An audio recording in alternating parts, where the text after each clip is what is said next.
How's it going, retro people? My name is Brad, this is Retro Style Spotlight, and this is your news, notes, history, and retro games to play for the week of December 6th, 2016. Last week's tutorial was all about RetroArch and custom configs. This is a different method than you might be used to and doesn't utilize any extra settings within RetroArch, making it the most compatible method with trying to load system or game-specific configs inside of RetroArch. If you're interested in this tutorial, the link, like usual, is in the description below. It's Christmas time, nerds, and what better way to celebrate the holidays than mashing up gaming and horrible Christmas sweaters? Well, they're also apparently called jumpers in the UK, and there are links below to sites for both regions. Grab some ugly and or awesome sweaters that mash up video games as well as Star Wars and comic book heroes. I do like showcasing some awesome stuff for you to wear, and this also just happens to be an awesome mashup. I'm personally loving the Fallout and PlayStation sweaters myself.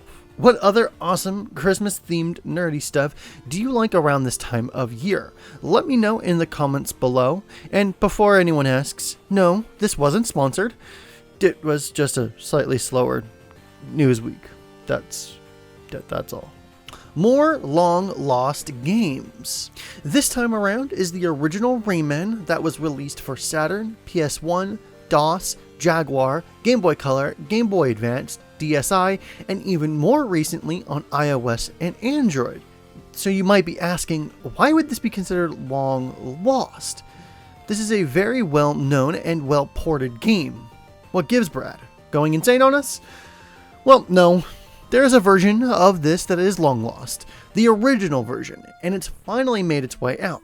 Rayman on the SNES was a thing, and has been long gone for 24 years. Series creator Mikel Ancel, and I hope I'm pronouncing that correctly, it is French, found the original SNES development cart, booted it up, and it worked. Reportedly, the game was cancelled after being far into development for the promise of what CD-based consoles could bring, and thus it was cancelled and restarted development. Ansel teased that the game could come out for the Nintendo Switch, and while I think he was just having some fun, getting in a chuckle, something like that would be pretty cool. It's unknown though if the source code has been lost, and if it has, chances are slim that it will ever make its way out in a more complete form. However, that cart can still be dumped, and what a treat that would be. It's rare that a game gets cancelled like this, but then gets restarted and has a long-lasting and well-loved franchise on its hands. So this is a unique find that I hope gets its justice. Now it's time for Retro Remix Song of the Week, and this week is centered on the already musically impressive and awe-inspiring music from Falcom and the Yeast series of games. From Yeast 4, The Dawn of Yeast, remixers OceansAndrew and Scaredsim have the game's songs Dawn of Yeast and Bronze District, calling it Hero of Celceta off of the Unsung Heroes album over at OCR. Check out the album, but this song specifically really delivers that amazing Yeast lineage of music. Falcom had their music on point, and this remix carries that tradition.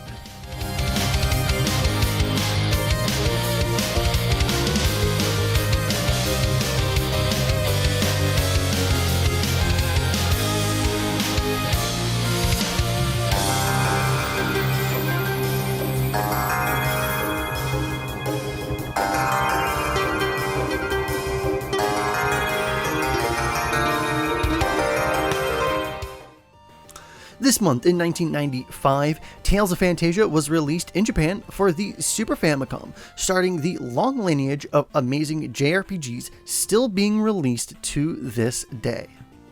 Tales of Phantasia is a JRPG originally developed by Wolf Team as the first title in Namco's Tales series. Initially released for the Super Famicom in December of 1995, it was later ported to a number of other platforms, including a Japan-exclusive version for the PlayStation in December of 1998, and a Game Boy Advanced version available in Japan in August of 2003, followed by its first English release in North America and Europe in March 2006. A PSP remake known as Tales of Phantasia Full Voice Edition followed in September 2006, featuring full voice acting during story scenes, which was later included with further enhancements as part of Tales of Phantasia Narakiri Dungeon X in June of 2010. The game's producers have given it the characteristic genre name of Legendary RPG, beginning with the PlayStation version, with the full voice edition given the moniker Legendary RPG embellished with voices. This game was originally developed by Wolf Team, which changes names and developed Tales games all the way up until 2011, with Tales of Xillia being their last. It was written and programmed by Yoshiharu Gotanda, designed by Masaki Norimoto, and scored by Motoi Sakuraba, Shinji Tamura, and Ryota Furuura. The character designs were created by manga artist Kosuke Fujishima. A short anime series based on the game called Tales of Phantasia: The Animation was released in 2004. The original Super Famicom release of Tales of Phantasia received a 30 out of 40 total score from Japanese weekly Famitsu magazine based on individual review scores of 8, 7, 6, and 9. Sales of the title were slow during its debut month, which series producer Makoto Yoshizuma contributed to being released at nearly the same time as Enix's popular Dragon Quest VI, and would sell a total of around 212,000 copies in the region. While the PlayStation remix scored slightly lower in Famitsu in 1998, it would also go on to sell around 769,000 copies in Japan, with the 2006 PlayStation Portable full voice version selling around 136,000 copies.